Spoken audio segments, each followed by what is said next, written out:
Bu sene güncelletmedi.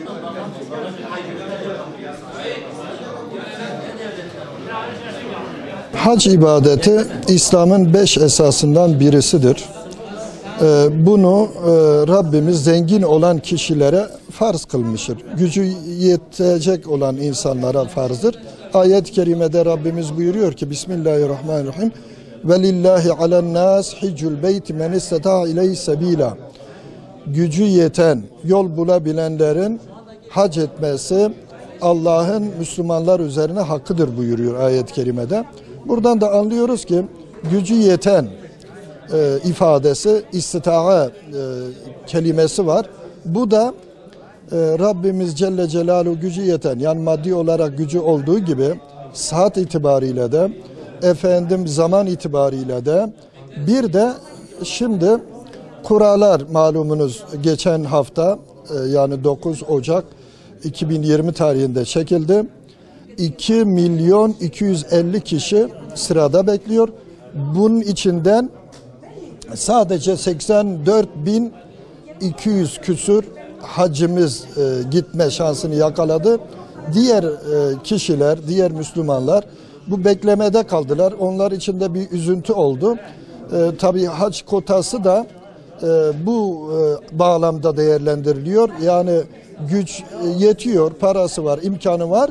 Fakat hac kotasından dolayı Arabistan'a gidip de Hicaz'a gidip de orada hac farizasını yerine getiremiyorsa bu da mesul sayılmıyor. Onun için bu sene mesela bizim Antep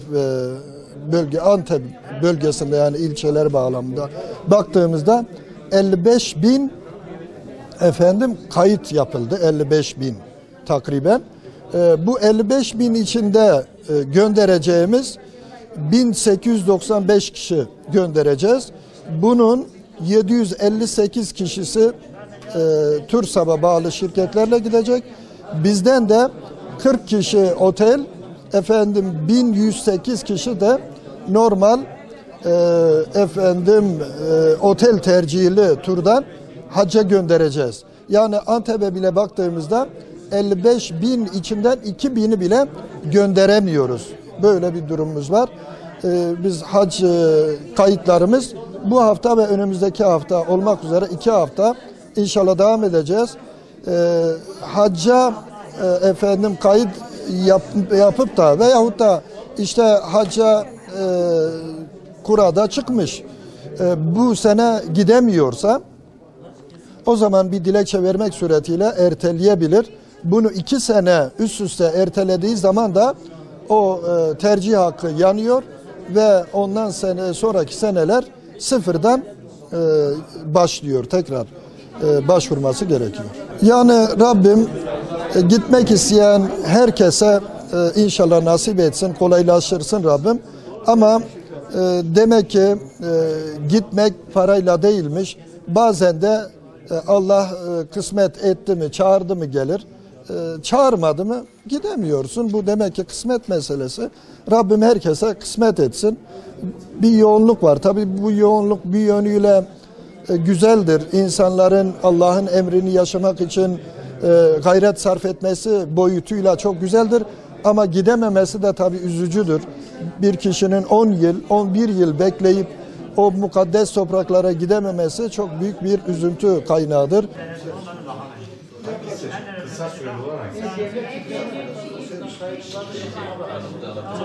Haccım bu sene çıktı. Çok ben mutlu oldum. İfadelere dökmem mümkün değil. Çok heyecanla bekliyorum. Rabbim inşallah gitmeyi de nasip eder. Rabbim bizi davet etti. İnşallah davetini icabet ettirir inşallah. Allah herkese tattırsın bu duyguyu. Çok güzel bir duygu. Rabbim inşallah bütün ümmeti Muhammed'in hepsine tattırsın Rabbil Alemin. Ben 10 yıldır bekliyorum ablacığım. 10 yıldır bekliyorum bu hasreti. Ağlamakta gözlerim kurudu artık. Rabbim herkese nasip eylesin.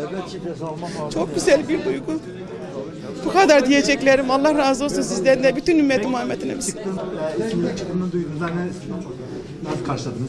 İsmim çıktığında bir an aklım durdu. Ne yapacağımı şaşırttım. Allah'ım beni kabul mü ediyorsun diyerekten çok şaşırdım yani. Çok duygulandım yani. Kalktım, herkes tek tek öptüm. Ne yapayım? Elimde gelen bu. Ailemi tek tek sarıldım öptüm.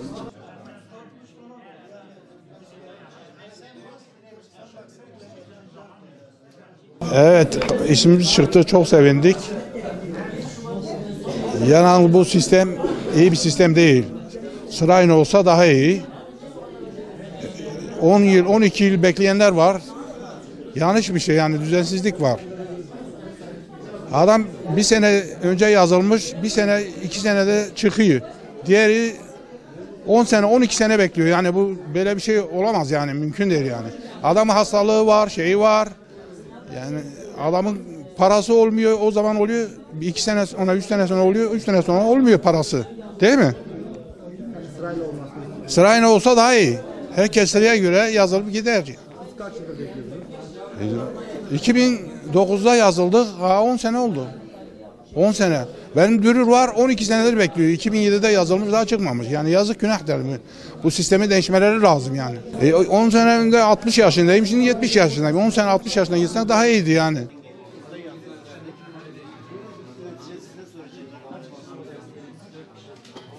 Biz bunu ondan sonra 9 sene oldu yazılalımız. Ama yine bacım önce yazılmıştı.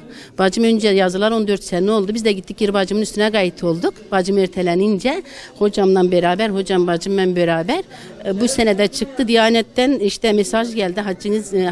Hak kazanmışsınız dediler. Sevindik, mutlu olduk yani, birbirimizi kutladık, sevindik, çok mutlu olduk. Allah herkese bunu nasip etsin, bu sevgiyi. Ayrı bir duygu. O kadar ömreye gittik. Hiç bu onun yanından bile geçmez yani. Sanki beratın verilmiş gibi hissediyorsun kendi kendine. Böyle yani, böylekine mutlu olduk, böylekine huzurlu olduk. Allah'ım daim eylesin mutluluğumuzu, huzurumuzu. Rabbim pişman etmesin, hayrı kabul eylesin inşallah. Haccımızı kabul eylesin. Muhammed ümmetkini de bizkini de kabul eylesin inşallah. Sevinci anlatamam. Sevinci anlatamam. Kanadım olsa uçacağım, kanat yoktur, uçamayayım.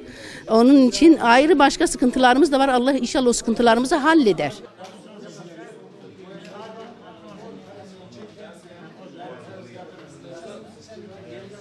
Çok sevinçliyim, çok mutluyum. Allah'ım binlerce şükür olsun ki bu bize bu şeyi verdiği için. Şükürler olsun. Anlatamam sevincimi. Binlerce şükür ya Rabbi. Bugünleri de gördüm ben. Binlerce şükür ya Resulullah. Oralara gitmek nasip eylesin beni. Oraların toprağına yüzümüzü sürmek nasip eylesin. Çok sevinçliyim. Ne mutluyum bana ya Rabbi. Allah'a iyi bir kulumuşluk gibi bize bir şeyler çıktığı için. Binlerce şükür ya Rabbi. Sevincimden 2 gün ağladım.